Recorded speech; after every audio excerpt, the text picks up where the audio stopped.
Good morning students. आज का हमारा टॉपिक है कॉन्सेंट्रेशन ऑफ सॉल्यूशन।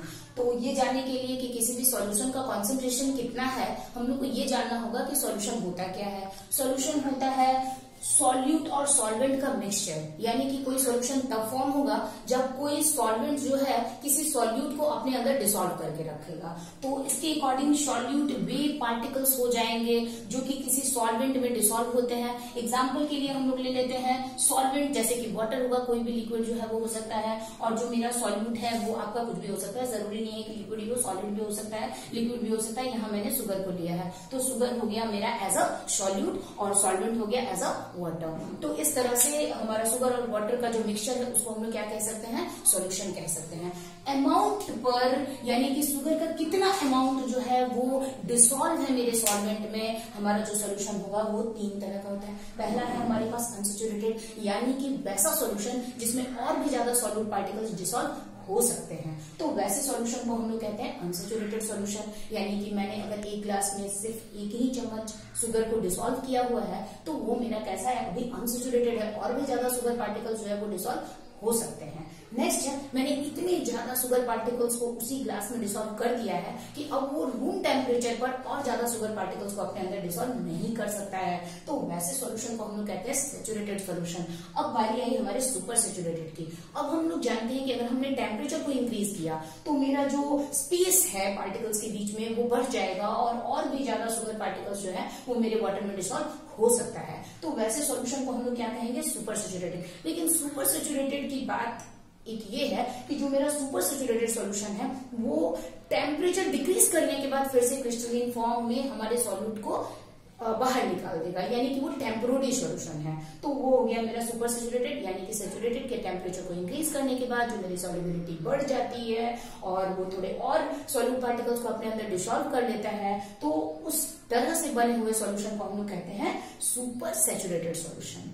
लेकिन केमिस्ट्री के टर्म में जो हमारा कॉन्सेंट्रेशन ऑफ सॉल्यूशन होता है वो फाइंड आउट करना होता है, यानी कि कितना परसेंट, ठीक है। तो उसको निकालने के लिए हमारे पास एक फॉर्मूला है और वो फॉर्मूला क्या है, concentration of solution is equal to solute by solution into 100। तो यहाँ पर जो हमारा सॉल्यूशन है ना, कभी कभी क्वेश्चंस में डायरेक्ट सॉल्यूशन का अमाउंट दिया हुआ होता है और कभी कभी सॉल्वेंट का अमाउंट दिया हुआ होता है। तो ये चीज आप लोग ध्यान में रखना कि अगर सॉल्वेंट का अमाउंट दिया हुआ है तो आप लोग सॉल्यूट और सॉल्वेंट दोनों को ऐड करना और तब उस वैल्यू को सॉल्यूशन की जगह पर पुट करना और ऊपर सॉल्यूट इनटू 100, ठीक है। तो इसके लिए हम लोग ये क्वेश्चन जो है वो सॉल्व करके देखते हैं। हमारे पास क्वेश्चन है 400 ml of solution contain 20 ml of ethanol, ethanol C2H5OH, and what is the concentration of solution? We all know that the solution is equal to solute plus solvent। हमारे पास direct ही आपका solution का amount दिया हुआ है, तो हम लोग को सॉल्यूट और जो सॉल्वेंट है उसको ऐड नहीं करना है, डायरेक्ट हम लोग वैल्यू पुट करेंगे, कितना है 400 ml, ठीक है। नेक्स्ट है सॉल्यूट, सॉल्यूट कितना दिया हुआ है 20 ml, तो हम लोग सॉल्यूट का जो अमाउंट है वो भी पुट करेंगे। कॉन्सेंट्रेशन ऑफ सॉल्यूशन फॉर्मूला तो हम लोग जानते हैं कि क्या हो जाएगा हम लोग का, सॉल्यूट बाय सॉल्यूशन इंटू 100। तो जो मेरा सॉल्यूट है वो कितना है आपका 20 है, जो मेरा सॉल्यूशन है 400 है, इंटू 100। तो यहाँ पर हमारा कितना हो जाएगा 2000 बाई 400 और फिर हमारा परसेंटेज कितना आ रहा है 5%। तो हमारा कॉन्सेंट्रेशन कितना है 5%। नेक्स्ट क्वेश्चन है हमारे पास और क्वेश्चन है calculate the mass of N2SO4 यानी कि sodium sulphate required to prepare its 20% mass percent solution in 100 ml of water.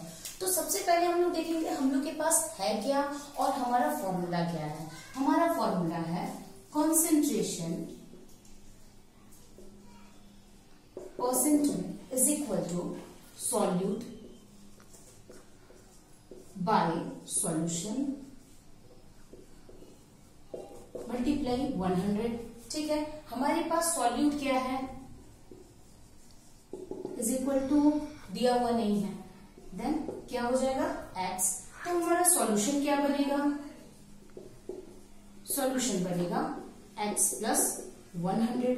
ये x प्लस 100 क्यों बन रहा है, क्योंकि हमारे पास जो सॉल्वेंट है वो कितना दिया हुआ है 100 ml है और हम लोग जानते हैं कि solution is equal to solute plus solvent. तो सॉल्यूट हमने x मान लिया है, तो हमारा सॉल्वेंट 100 है, तो ये हो गया हमारा सॉल्यूशन और ये हो गया हमारा सॉल्यूट। ठीक है।